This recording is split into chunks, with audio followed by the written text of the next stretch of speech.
Hey, welcome back. I'm Mr. Silverstein. Today we're going to get into part 2 of the nature of science and scientific method. Let's share my screen here and we'll get ourselves started. I want you to make sure that you're taking your notes in your spiral notebook, and these slides are posted in your Google Classroom. So once you're done, you can go back, take a look at them, make sure you got all the important pieces of information. Today we're moving on to part 2 of the nature of science and the scientific method. And the goal today is for you to be able to test a hypothesis and examine and report the results. And this should take about 20-25 minutes or so. And we'll go through some vocabulary like we did yesterday.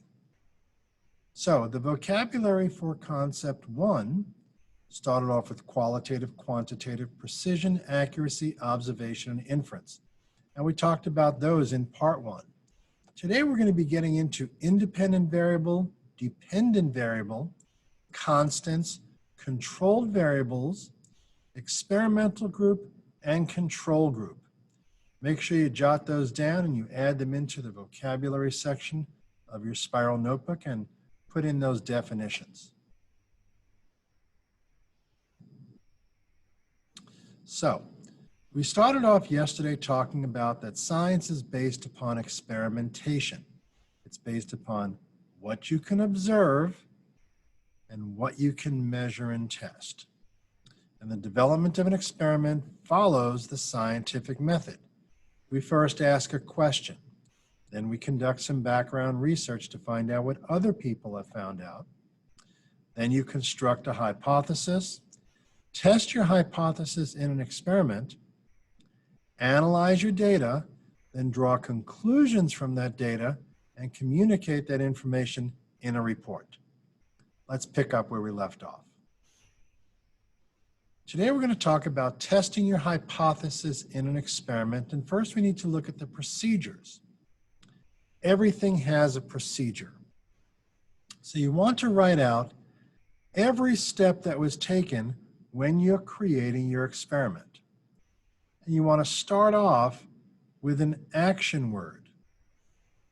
If I do this, when we did that, and include every step so that someone else could replicate that experiment. You want to make that as a numbered list. For fun, when we're done, for extra credit if you'd like, I'd like you to describe for me the procedures of how to make a peanut butter and jelly sandwich. Write that up as a separate item and attach it to your assignment, and you'll pick up an extra credit point. Now, when designing experimental procedures, you must always consider what is your experimental group. The experimental group are the groups that are being tested. Now remember, yesterday we talked about a group of people that we were going to determine whether or not light affected how long it took them to go to sleep. So what is the experimental group in the sleeping example? Well, the experimental group are going to be people that need to get some sleep. When designing experimental procedures, you also have to consider the control group. The control group is used for comparison with your experimental groups. And this is what we're going to consider our normal group. And so the control group in the sleepy example would be what? It would be people that only had the light on for a certain amount of time. So that might be your control group. You can do 2 control groups. You can have a control group that has people that get no light on and people that have light on for half an hour. Those can be control groups. But you first want to start off with your normal group of people with no light on, because that's going to show you how quickly people can fall asleep without any light at all. In the constants are going to be part of the experiment that are held constant or consistent. You want to make sure that all aspects of the trials are identical except for changing the independent variable. This ensures that any difference measured in the result, the dependent variable, is only caused by the independent variable. So for example, in the sleeping example, we would want all of the people or the sleepers should be the same age. They could be the same gender. They could have eaten the same meals, had the same activities, slept on the same beds and pillows. Now you might be saying, well, why should they be the same age and gender and same meals and activities? Well, as you're going to find out when we get into our third concept of this unit on macromolecules, the different kinds of foods that you eat affect your energy level. And so we want to keep as many things constant as we can when doing an experiment. Now, when designing your experimental procedures, you also have to consider that repeated trials need to be done. Repeated trials are done to ensure that the results are not due to chance, and also to eliminate any errors. It's not uncommon while you're doing an experiment that you make a mistake. Mistakes happen. That's why pencils have erasers.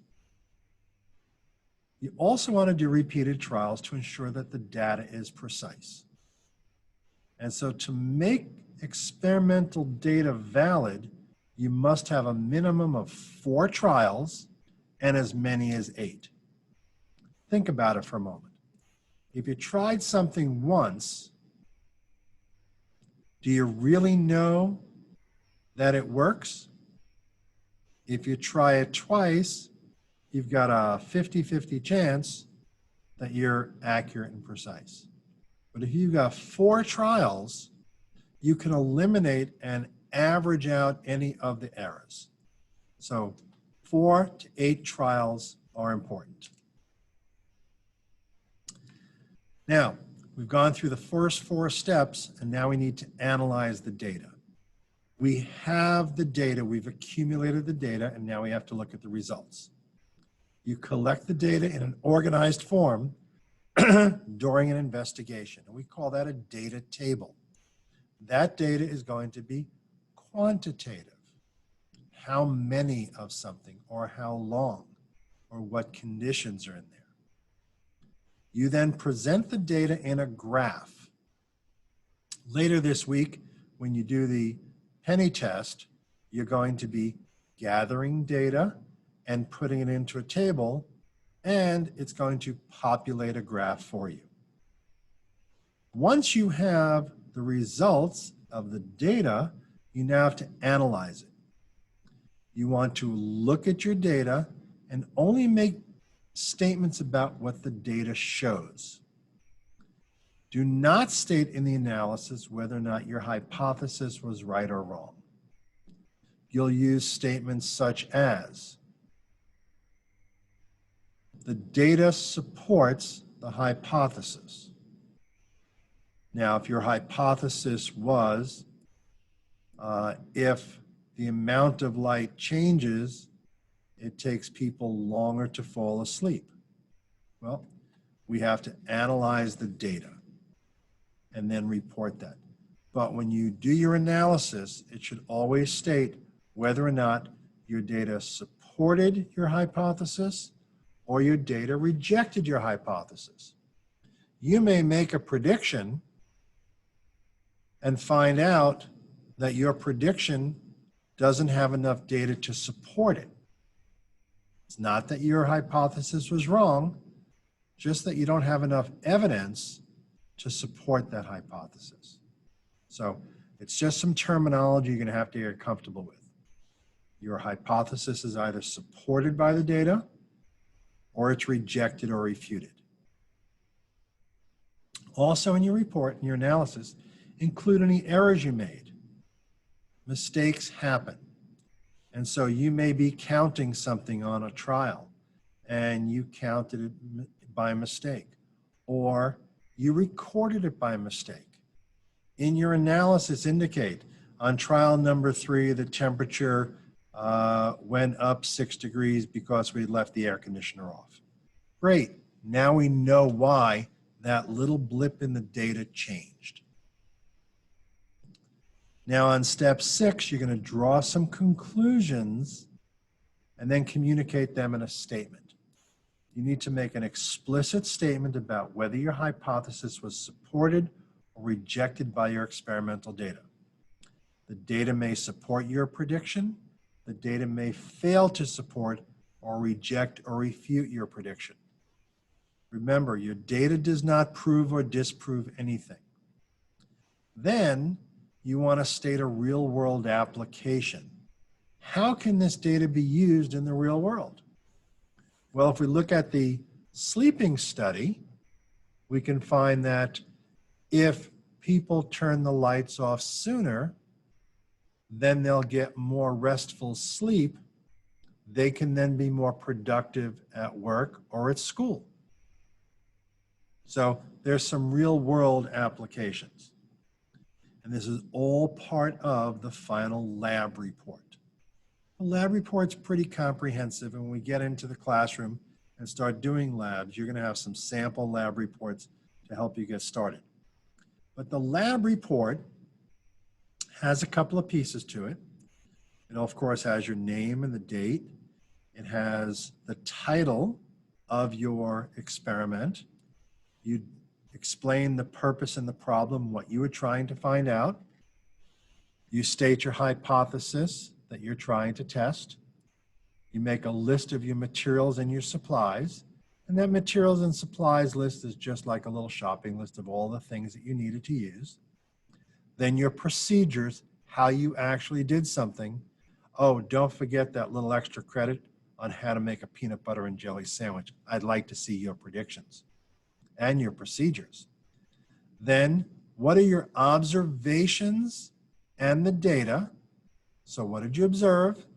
Show your data table and your graph, and then you write up your conclusion and your summary. You're going to get a chance to do this later this week with the penny test. So let's review scientific method. Scientific method is based on experimentation. The development of an experiment follows the scientific method.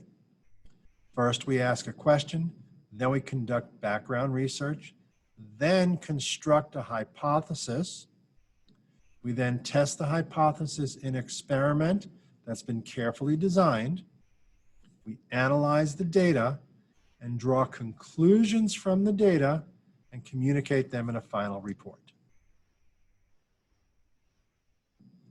Now, after you're done with this video, I want you to go back into your spiral notebook, look over your notes, open up these slides, double check that you have all that information, then open up the classwork tab and complete the Tuesday Scientific Method Recap number 2. Tomorrow, we're going to start on concept 2, which is chemistry of life and properties of water. I'm going to stop my screen share right now. You guys have been great today.